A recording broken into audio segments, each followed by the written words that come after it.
and Arthur have started already, and we're going to carry this on over the next 3 weeks. And for you at home, if you like to make your very own prayer wall, so you can use post-it notes and you can add in your prayers around the wall. You could even use some photos of people that help you in your time of prayer, or places that have helped you. You can think about all these different people that you might like to pray for. And they can look very different. They don't have to be anything specific. They can look however you want. Mine isn't as artistic as Rebecca's, but I've decided to go for 2 different colours. One of them, they're falling off, but one of them is, so the blue ones are things that are, or God is like. So I've written, God is love and God has a plan, to help me remember that whatever happens, whatever's going on, that God has a plan, that he's in control. But he also loves me. He loves all of us. And that's such an amazing truth to hold on to, regardless of what's going on. We are loved and looked after by God. And then on the red ones, one of them's fallen on the floor, but I'll just read these ones up here. So one of them says, these are the questions that I'm asking. I'm confused about, why is the world such a mess? What is going on? Why is everything going wrong? This is where we've got to trust God. We've got to put our faith in him. We've got to say, God, I don't understand, but I know that you do. And so I'm trusting in you. And then again, similar kind of question, what will it be like after lockdown?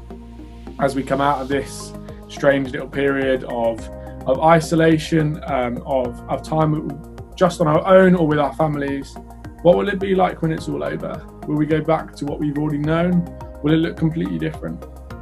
We don't know, but trusting that God has a plan, trusting that God is good and that he knows what's going to happen is really, really important.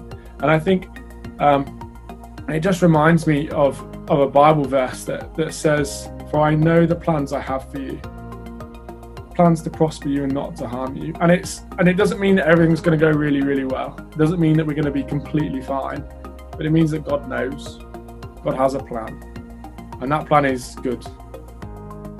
And I also love the verse, all things work together for his good, because everything that happens, regardless of whether they look good at the time, will be made good one day.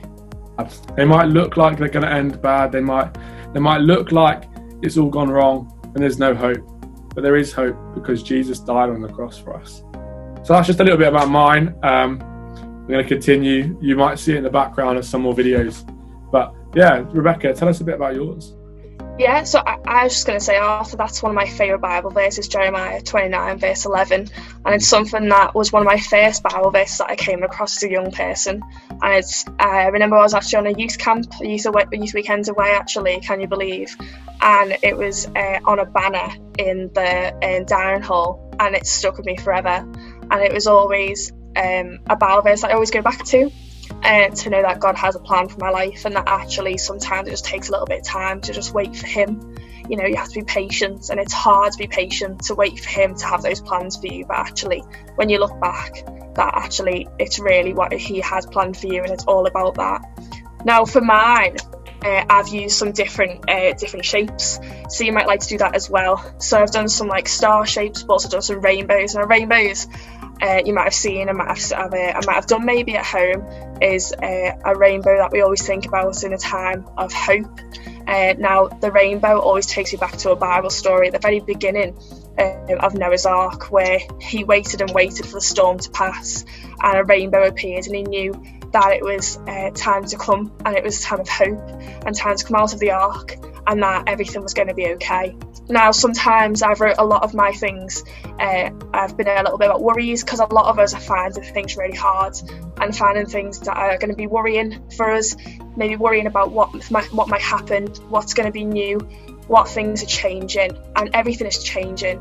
But actually one of the Bible verses that I always go back to is, cast all your anxieties on him because he cares for you. And if you actually give your anxieties and your worries to God, he will always help you and take that burden and that worry away from you, and he'll give you rest. And that's one of the assemblies that I've just done recently as well, giving your worries to God, and God will give you rest, and he'll help carry those weights for you and those feelings of worry. So that might be one of the other things that might be on your mind right now. I know a lot of you might be really worried, but actually God will help you if you pray to him about it. So there's lots of different things that you can do for your prayer wall. There's big questions, there's worries, there's, knowing, like I loved Arthur's, was knowing that God is love, God is with you, God is there for you, he's with you every step of the way. And that is so important to hold on to and to know, and that everything will be okay if we trust in God. Absolutely. So good. And I think especially at these times when life really doesn't make sense, and especially when maybe your exams have been cancelled, or you haven't been at school for a very long time. Actually, it's all just a bit of a strange time. And just remember that God is with you, that he knows how you feel. So go to him, just explain, just say, God, I'm confused, I don't understand. Because he's there and he loves you and he's with you. And I think one of the other things that we're going to try and do over the next 3 weeks is answer some of these bigger questions. So if you have a question about faith in lockdown, about a big question about life, about any of these sort of things, just send them in the comments, in a direct message, in an email, or on any sort of social media, and we will endeavour to answer those questions. We can chat about them, because actually this is about you guys. So Rebecca, tell us about what's happening next week.